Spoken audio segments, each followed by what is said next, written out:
pork roast is a classic American favorite, and it's so simple. Really, you don't even need a recipe. All you need is a meat thermometer and whatever kind of seasonings you want.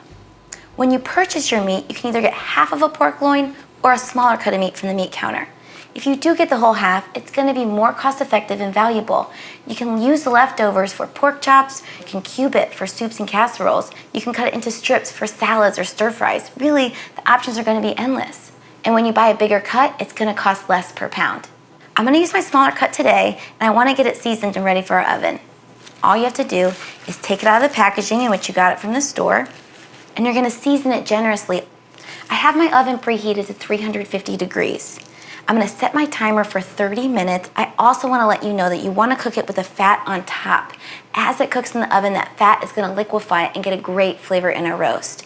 If you're watching your calories and don't want the fat on the final product, then just shave it off at the end. And you want to make sure that you season all the way around the roast. And now it's ready for the oven.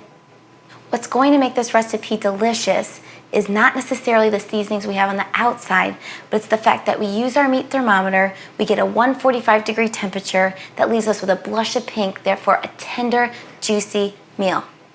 I've coated my baking dish with nonstick cooking spray. I'm going to take my seasoned pork loin, put it right in the center, add it to my 350-degree preheated oven. It's been about 30 minutes since I put my pork roast in the oven. I'm going to check its doneness using my meat thermometer.